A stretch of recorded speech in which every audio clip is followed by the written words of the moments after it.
अरे ये ना मानने वाले भाई, रॉक और रोमन रेंस होंगे अपने घर के बड़े आदमी, लेकिन पंगा सेथ रॉलिंस और कोडी रोड से लिया है। शील्ड बना देंगे अब ये। Okay, hello chatters, my name is Rohit and you are watching wrestle chatter. तो इस वीडियो में गाइस हम लोग बात करने वाले हैं आज ये मंडे नाइट रॉ के एपिसोड के बारे में, जहां से हमको और चीजें पता चली। रोड टू रेसलमेनिया में जो पाथ है वो कैसे इंटरेस्टिंग होने वाला है। चैनल पर नए हो तो प्लीज सब्सक्राइब जरूर करना। और सबसे पहले जो शो की स्टार्टिंग है वो होती है new day and Jey Uso versus Imperium के मैच से। अब ये इंपीरियम में मतलब कि यहाँ पे गुंथर भी थे, और क्योंकि डब्ल्यूडब्ल्यू ने ऑलरेडी ये गुंथर और जे ऊसो के बीच में जो ड्रामा है उसको दिखाया और नेक्स्ट वीक के लिए इनका इंटरकॉन्टिनेंटल चैंपियनशिप के लिए मैच भी ऑफिशियल कर दिया है। तो मैच में कुछ जो बढ़िया मूवमेंट थे वो कुछ ऐसे थे कि जे ऊसो को हॉट टैग मिलता है, तो जे ऊसो और गुंथर आमने सामने आते हैं। गुंथर की जो क्लोज लाइन है उसके ऊपर जे ऊसो किक आउट कर देते हैं, स्प्लैश के ऊपर भी किक आउट होता है, स्पीयर भी पड़ता है यहाँ पे गुंथर को, लेकिन जो पिन है उसको ब्रेक कर लिया जाता है। एंड में जो 1D फिनिशर है, जैसे जे जिमी के साथ मारा करते थे और न्यू डे ने ना वैसे ही उनको सपोर्ट किया, और उसके बाद जे ऊसो ने फिनिशर ठोक दिया। स्प्लैश भी आता है एंड में, और ये जो मैच है उसमें जे ऊसो और न्यू डे की विक्ट्री हो गई। फिलहाल अब क्योंकि इंपीरियम में आपको पता ही है गुंथर तो है हट्टे कट्टे तगड़े, लेकिन उनके साथ ही जिवानी विंची और लुडविग काइजर उतना साथ नहीं देते, तो ऐसा नहीं कह सकते कि कुछ बहुत बड़ा लॉस हो गया, क्योंकि वो तो वैसे भी चलता ही रहता है उनके साथ। लेकिन यस, अब इंटरकॉन्टिनेंटल चैंपियनशिप के लिए जे ऊसो आने वाले हैं गुंथर के सामने। पहले ऐसा लग रहा था कि एलिमिनेशन चेंबर में हो रहा है मैच, क्या पता अब भी हो सकता है, लेकिन फिलहाल नेक्स्ट मंडे नाइट रॉ में ये होगा। इसके बाद शो पर बॉबी लैशली और ब्रॉन्सन रीड के बीच में मैच था, और ये एलिमिनेशन चेंबर में अपना स्पॉट अपने क्वालिफिकेशन के लिए था। और ये मैच में पता तो था बॉबी लैशली जीतने वाले, लेकिन क्योंकि रेयरली ऐसा होता, रेयरली मतलब कि कुछ बहुत बड़ा करना होता है ब्रॉन्सन रीड को हराने के लिए। एक वो क्या मूव था भाई, मूव क्या था, मतलब सुनामी के लिए जा रहे होते, बॉबी लैशली ने यहां से पकड़ के नीचे धो दिया। तो वो इतना भारी भरकम आदमी उठाया बॉबी लैशली ने, स्ट्रेंथ तो बहुत गजब की है। एंड में स्पीयर पड़ता है और बॉबी लैशली वाला मैच जीत गए, और उन्होंने अपना जो स्पॉट है एलिमिनेशन चेंबर के मैच के लिए सेथ रॉलिंस की वर्ल्ड हेवीवेट चैंपियनशिप के लिए उसको सिक्योर कर लिया है। इसके बाद आते हैं शो पर दी अमेरिकन नाइटमेयर कोडी रोड्स, और आज उनके पास क्या बातें हैं बोलने के लिए, क्या चीजें वो बोलने वाले हैं। अब रेसलमेनिया में उनका रोमन रेंस के साथ मैच भी होने वाला है, वो इसलिए काफी सुनना इंपॉर्टेंट था। सबसे पहले तो वो बोलते हैं कि मैं चैलेंज करने वाला हूं रोमन रेंस को अनडिस्प्यूटेड डब्ल्यूडब्ल्यू यूनिवर्सल चैंपियनशिप के लिए एट रेसलमेनिया। क्राउड इस पर पॉप दे रहा है, वो खुद भी मानते हैं कि बहुत टाइम ले लिया उन्होंने सब बात बोलने के लिए। और वो यहाँ पे यही बोलते हैं कि ये मैं ऐसा इसलिए बोल पा रहा हूं क्योंकि उसके पीछे रीजन तुम हो। जिस तरीके से तुमने वो वर्ड्स बोले थे और उसके बाद वी वांट कोडी के जो चैंट्स हैं वो लग रहे थे, और बोलते हैं कि थैंक यू तो मैं बोल रहा हूं, लेकिन पता नहीं मैं इसको रीपे कर भी पाऊंगा किसी तरीके से नहीं, यानी कि मैं तुम्हारा ये जो कर्जा है इसको कभी चुका भी पाऊंगा या नहीं। इसके बाद वो यहाँ पे ना ये बोलते हैं कि मतलब उन्होंने एक सिर्फ साइन रेसलमेनिया की तरफ देखा और ऐसे कहता है कि हाँ एक ही तरीका है इसको चुकाने का, और वो ऐसे बताते हैं कि अगर वो रेसलमेनिया में रोमन रेंस को डिथ्रोन करते हैं। उसके बाद वो बोलते हैं कि मतलब उन्होंने खुद ही बोल दिया कि मैं मतलब क्राई बेबी वाला जो वर्ड है वो उन्होंने ड्रॉप किया यहाँ पे, क्योंकि अगर मैं नहीं कर पाता ये, तो फिर मैं फिर से क्राई बेबी बन जाऊंगा। और जब ये क्राई बेबी बोला तो रॉकी सक्स के वहां पर जो चैंट है वो हो रहे थे। और उसके बाद वो बोलते हैं कि हर किसी को वी वांट कोडी चाहिए था, सिर्फ एक बंदे को नहीं, जो कि एक बहुत ज्यादा फेमस बंदा हुआ करता था, मतलब सबसे ज्यादा पसंदीदा बंदा हुआ करता था, वो रॉक की बात करते हैं। इसके बाद पैट मैकेफी भी क्योंकि कमेंट्री टेबल पे बैठे होते हैं, तो माइकल कोल क्योंकि वीडियो चलाई थी ना कोडी रोड्स ने पैट मैकेफी और द रॉक वाली, तो यहाँ पे वो बोलते हैं भाई देख पैट मैकेफी तेरी वजह से हुआ है। तो कमेंट्री पर उन लोगों का पता नहीं अलग ही चलता है, और कमेंट्री से इसलिए स्पेशल फ्लेवर ऐड होता है। ये नहीं कि सिर्फ मैच में क्या हो रहा है, सेगमेंट में क्या हो रहा है वो बोल रहे हैं, अपने भी वो जो एंगल है वो डालते हैं यहाँ पे। एंड देन यहाँ पे बात होती है कि what am I supposed to do with those nuggets, क्योंकि उन्होंने नगेट्स की बात बोली थी, थोड़े से कह सकते हैं ना अश्लील बातें बोली थी, तो बस ये समझ लो कि ऐसा उन्होंने रेफरेंस दिया था यहाँ पे। एंड देन वहां पर बोलते हैं कि मैं रॉक का बहुत बड़ा फैन हूं, आप में से बहुत सारे लोग जो कि फैन हुए करते हो गए किसी टाइम पे, लोग वहां पे बू कर रहे थे उनको।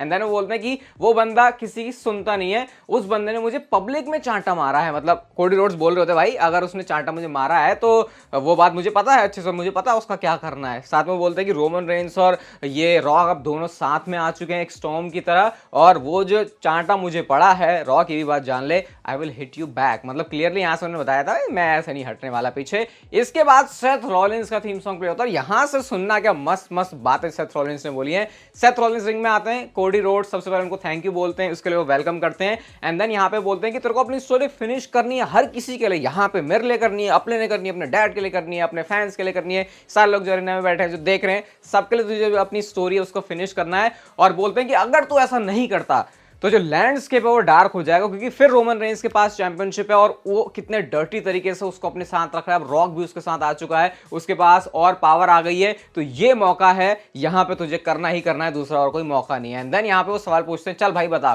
तेरा प्लान क्या है? लास्ट ईयर तुझे पता ही है ना क्या हुआ था, अब तेरे लिए और ज्यादा मुश्किल है क्योंकि अब रॉक आके बैठ चुका है, you are dealing with the biggest star. तो कोडी रोड भी सोच रहा था हाँ यार बात तो बंदा सही कह रहा है, लास्ट ईयर में मेरे से हो तो नहीं पाया था, लेकिन अब मुझे ऐसा क्या अलग करना पड़ेगा। तो यहाँ पे सेथ रॉलिंस बताते हैं मैं तुझे पाठ पढ़ाने आया हूं, इस लड़ाई में तू अकेला नहीं है। और अब हमको समझ में आ रहा था कि ये किस डायरेक्शन में जा रहा है, जो रूमर जो स्पेकुलेशन है वो कितनी ट्रू हो रही है यहाँ पे। देन वो बोलते हैं कि तूने बोला था ना कि तू हर कुछ लेना चाहता है रोमन रेंज से, उसका जब तूने वो बात बोली ना वो बात मुझे फील हो गई और इसीलिए आज मैं तेरे साथ खड़ा हूं। वो बोलते हैं कि ये पावर्स का मिसयूज करते हैं, मैं तेरे साथ हूं, मैं स्टेप अप कर रहा हूं, इसीलिए मैंने प्रेस इवेंट में भी तेरे लिए जो है तेरा साथ दिया था। और यहाँ पे बोलते हैं कि जो रोमन रेंज आज बना है ना वो मेरा फॉल्ट है, मैंने उसको सारी चीजें सिखाई, लेकिन आज वो एक मॉन्स्टर बन गया है। लेकिन आज वो मॉन्स्टर अकेला नहीं है, उस मॉन्स्टर के पास दो सिर हैं, यानी कि वो रॉक और रोमन रेंज की बात कर रहे होते हैं। और बोलते हैं when it comes fighting with Roman Reigns, यहां पे एक बंदा है इस दुनिया में, इस अर्थ में सिर्फ एक। और जो एग्जैक्ट उन्होंने लाइन बोली तो बड़ी इंटरेस्टिंग थी, there is only one man on earth who is uniquely suited to be your shield, he was once an architect.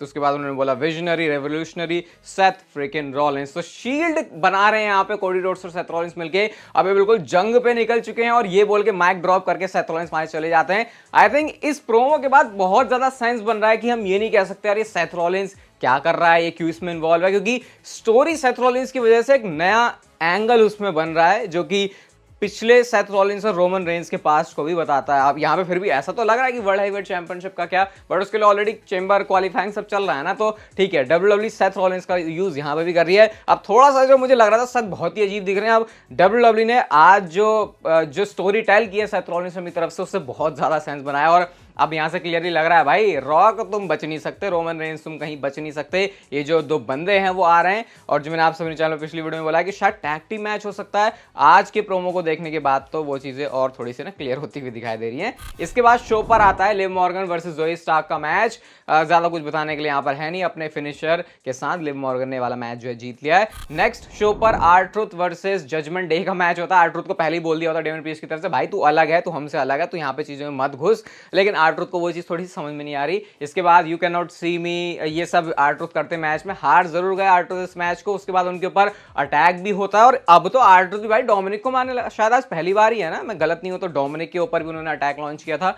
Damian Priest ने उनको मारा, सारे मिलकर मार रहे हैं उनको, DIY सेव करने के लिए आ जाती है। और बाद में बैक स्टेज सेगमेंट में R-Truth बोलते हैं थैंक यू यार DX तुमने मुझे सेव कर लिया, और वो तुम्हारा चांपा को बोल रहे होते हैं ट्रिपल एच, और जो जॉनी गार्गानो उनको बोल रहे होते हैं शॉन माइकल्स, और पूछते रोड डॉग के हाल कैसे है। तो इतना फनी लग रहा था ना वो कहते हैं I have 2 words for you. तो आपको बताया ये जो DX है वो सकेट बोलती है, लेकिन उन्होंने बोला नो नो नो, क्राउड ने तो सकेट, भाई उसको मैं बता नहीं पाऊंगा तो अच्छे उसको जाके देखना है। R-Truth तो भाई पता नहीं, ऐसा लगता है कि अब क्या ही फनी हो जाएगा, अब क्या ही फनी हो जाएगा, बंदा पता नहीं कहाँ से चीजें उठा के लेके आता है। इसके बाद शो पर आती है बेकी लिंच, और बेकी लिंच ने अपनी पूरी ये मस्त चीज थी यहाँ से जो भी नाया जैक्स, मामी और बेकी लिंच के साथ हुआ है। बेकी लिंच बोलती है कैसे वो WWE के साथ ऑब्सेस्ड है, कितने सारे सैक्रिफाइसेस उन्होंने किए हैं, वो एलिमिनेशन चेंबर में उतर के उसको जीतने की बात करती है, अपनी मदर के बारे में सब कुछ यहाँ पे चीजें हो रही होती हैं। नाया जैक्स आती है और वो इमोशनल होने का ड्रामा करती है, लेकिन फिर बताती है कि वो नाया जैक्स को हराएंगे एलिमिनेशन चेंबर में, और जो मैच होगा ना वो बेकी लिंच और नाया जैक्स का होगा एट रेसलमेनिया।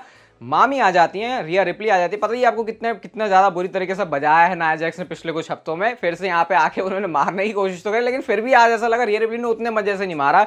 एक स्प्लैश मारा उन्होंने और हाथ में उस समय ड्रिंक भी होती है बेकी लिंच के, तो वो बिल्कुल ड्रिंक जो ऐसा स्प्लैश होती है वो और कूल लग रहा था देखने में।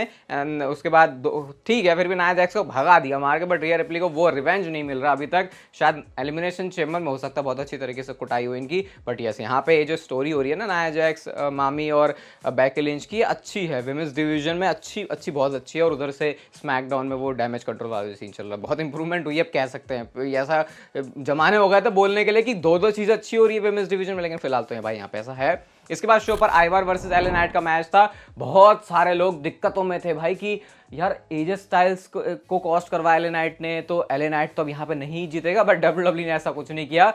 और एले नाइट को जो बंदे बोलते हैं भाई इस बंदे से रेसलिंग नहीं होगी, ये से नाम वाम कमा सकता है, चलो एक ही उनका मूव बोलूंगा, वो जो टॉप रोप पे चढ़ते हैं, और आइवार जैसे बंदे को भी उन्होंने चढ़ के वहां से कूदा भाई, वो इतना इतना ज्यादा डेयरडेविल वाला मूव है ना, क्योंकि उसके फेल होने के चांसेस ऐसा लगता है हर बार 99.9% है, लेकिन फिर भी एल नाइट उसको सही से करता है, जो एकदम से जंप करके फिर सुपरप्लेक्स उन्होंने आइवार को मारा, तो वो तो बहुत धांसू था, क्राउड ने पॉप भी दिया उस पे। एंड में बीएफटी फिनिशर पड़ता है, आइवार के सामने एल नाइट जीत गए हैं और वो एंटर करेंगे एलिमिनेशन चेंबर के मैच में और जीत गए तो वर्ल्ड हेवीवेट चैंपियनशिप के लिए कंटेंडर और रेसलमेनिया के अंदर मैच। तो क्या ये एल नाइट की स्टोरी होने वाली है, ये बड़ा इंटरेस्टिंग पॉइंट होगा देखने के लिए। शो के मेन इवेंट में सैमी ज़ेन और नाकामुरा का मैच था और इससे पहले ना सैमी ज़ेन की एक वीडियो भी चल रही होती जहां पर एम्प्टी जगह के अंदर उनका इंटरव्यू हो रहा है और जैकी रेडमंड के साथ, हाँ पहले रेमंड बोल दिया था ना, रेडमंड है उनका नेम, तो यहाँ पे उन्होंने वो बात चल रही होती है, वो कहते हैं मैं करूंगा, हार गया कोई बात नहीं, फिर से लड़ूंगा। नाकामुरा की वीडियो भी वहीं से चल जाती है वो एम्प्टी एरेना के अंदर, तो वो स्टोरी वाला ऐसा शायद पहली बार देखा कि ऐसा भी डब्ल्यूडब्ल्यू कुछ कर रही है। मैच था ठीक है, सैमी ज़ेन का वो जो एक मूव था जो नाकामुरा की तरह से कम ऑन करते हैं, वो आज उनको टॉन्ट करते हुए किया, ठीक है अच्छा मैच था। रिंग पोस्ट पे एक जो मूव है ना सैमी ज़ेन का, वो जैसे स्लाइड करते हुए निकलते हैं रिंग पोस्ट के वहां से, तो भाई वहां पे तो नाकामुरा ने जो उनको लात जड़ी है वहीं जाम हो गया भाई सैमी ज़ेन। मस्त मैच था, देखने में इसको बहुत मजा आया। एंड में सैमी ज़ेन जब अपने हेलुआ किक के लिए बिल्कुल तैयार ही होते हैं तो आ गए ड्रू मैकिंटायर भाई साहब हमारे, उसके बाद नाकामुरा ने अपना फिनिशर मार के ये वाला मैच जो है खत्म कर दिया और सैमी ज़ेन पिन हो गए और नाकामुरा ने पिन किया। मतलब नाकामुरा को हल्के में लेने की जरूरत नहीं, कहीं ऐसा लगता है कि यार तो हारता ही नहीं, हारता भाई वो बंदा, भाई जैसे भी जीता सैमी ज़ेन को उसने पिन किया। ड्रू मैकिंटायर लगातार अब जो अटैक कर रहे हैं, कोडी रोड्स आते हैं सेव करने के लिए, कोडी कटर उन्होंने मारा ड्रू मैकिंटायर को और उसके बाद उन्होंने क्रॉस रोड्स जो है वो नाकामुरा को मारा। तो हमेशा हेल्प के लिए कोडी रोड्स हर किसी बंदे के लिए तैयार हैं। ओवरऑल बहुत अच्छी तरीके से बिल्ड हो रही है रेसलमेनिया और इस बार बहुत मजा आने वाला है। ये वीडियो गाइस देखने में अगर आपको मजा आया तो इसे लाइक शेयर सब्सक्राइब और नोटिफिकेशन बेल को ऑन कर दो और तब तक आप जिंदगी के मजे लो, वरना पता है ना जिंदगी आपसे मजे ले लेगी।